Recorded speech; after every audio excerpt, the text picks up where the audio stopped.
Leave her, she can rock my world.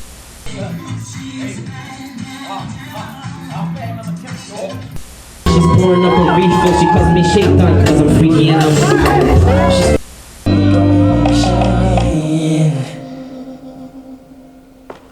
Clean. Yeah, I know. Yeah, that was the best take until now. Okay, me soon, I'm gonna follow Savon. And as always, hyping it up. I'm waiting. Mm-hmm. And now we're like a year and a half later, maybe. Two full-blown years, to be Like, honest. it's almost like 2 years we were waiting on this. Yeah, man. What took so long for it to drop, man? There was a lot of complications, man. Change of producer, contract issues and stuff like that really delayed the album. And then when my boy passed, that delayed me recording, you know, and stuff like that because I went to Africa. And then when I came back, I was like, okay, let's do this. And then we had complications with a record label because we were trying to release it under a record label and stuff like that.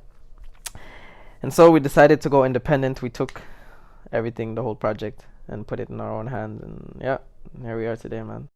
Another one that hits me deep is the last song that I recorded when I got back from Tunisia because my boy passed away last year. Rest in peace, ABK for Earl. Okay. That one hits because he was there during, you know, when I was recording the songs and stuff like that. You know, I rarely let anybody in the studio, you know.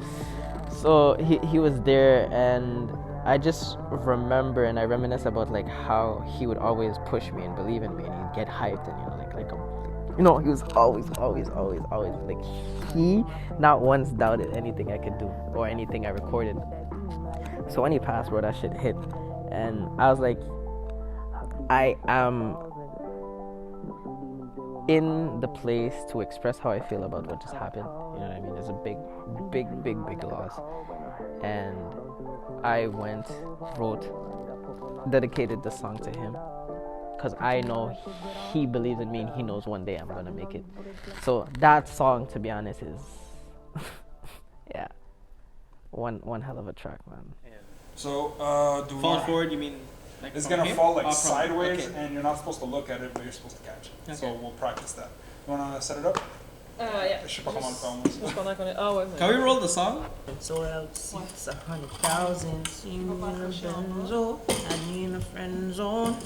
Never talked to me. What were like the label complications? I think a lot of people don't know about like the business side of shit. Yeah. Even for me, so, Yeah. Like, what really happened like with labels? So basically, how labels work is that there's an let's say prior to signing you, you're an upcoming artist, and now you're going big and stuff like that. But they need to know that you don't get signed and the next day you're rich and all this, that, and you have the fame.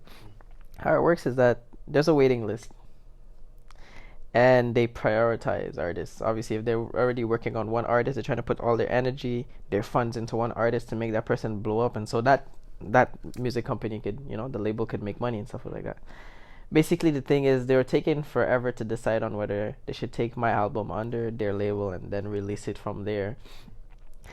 Anyways, it was taking too long. The process was getting longer and longer and longer, and I wasn't releasing any music, and I got vexed, and I was like, look, I am not at the point where I've had a solid career or I have millions of dollars where I could just be like, you know what, the album's not coming out, we're waiting on your decision. I could lay back and still, you know, take care of my family. If I had take care of my family, like live and still go this, that, you know what I mean?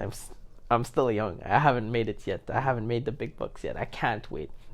And I feel like when I'm not, if I'm not famous or I haven't been made it yet, people lose interest or people stop following you. You know what I mean? I have to be consistent in order to grow.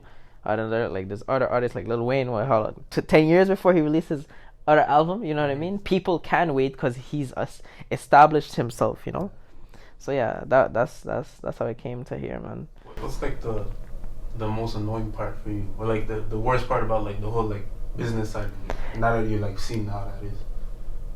It's long. It's a long process. It's like, why is it so long? Like, what are you guys doing that's taking forever? You know, that, and also like in a way they control what you gotta say on in music and stuff like that. And I don't like that. That's why I understand why there's so many artists today that are independent. But yeah, the most annoying thing is just the timing. You know, it's like.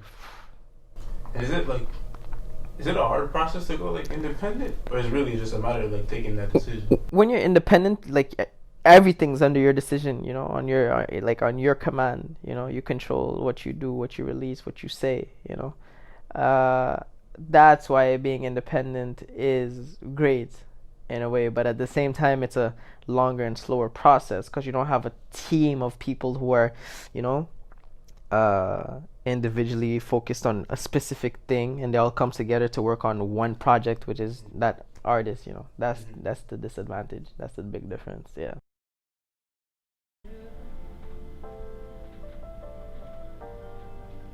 It's harder for me to speak up to some like before I was very bad at talking, like, oh shit, but I feel like it's still harder for me to express myself to someone like one-on-one than to write.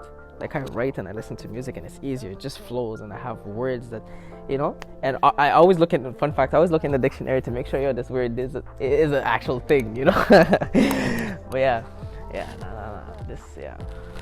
And, like it is more personal. Mm-hmm. What do you hope other people take out of it? I hope they see the progress, the you know, and how much I've improved, and that me expressing myself, like, you shouldn't be scared to do it yourself too, or sooner or later you're gonna learn to. Like, there's a lot of messages in the album, you know, especially like man, there's so many messages, I don't even know where to start, but no, a lot of people are gonna take out a lot of good things, probably some bad things too, you know, because obviously there's, like, I'm talking about drugs, sometimes violence, but it's not no biggie, you know. But drugs is a reality to almost everyone, you know. It's so accessible, you know. Like, don't feel scared that you hear me say lean or like whatever it is, you know. But yeah, no, a lot of people are gonna take some good things out of it because it's my, how can I say this? Damn. It's my meditation, me flowing everything out, and I'm sure a lot of people went through something similar and things that are similar. So, like I said, they're gonna feel the music, they're gonna feel the lyrics, they're like, oh shit, and then they're gonna sing it out or whatever, dance to it, express everything out, and they're gonna feel like, okay, this person that I'm listening to is talking about this, speaking about this, and he's feeling better and stuff like that. I should too, and I will. Go and pick up yourself, ain't nobody got your back, so just do it all alone. Be up your real time.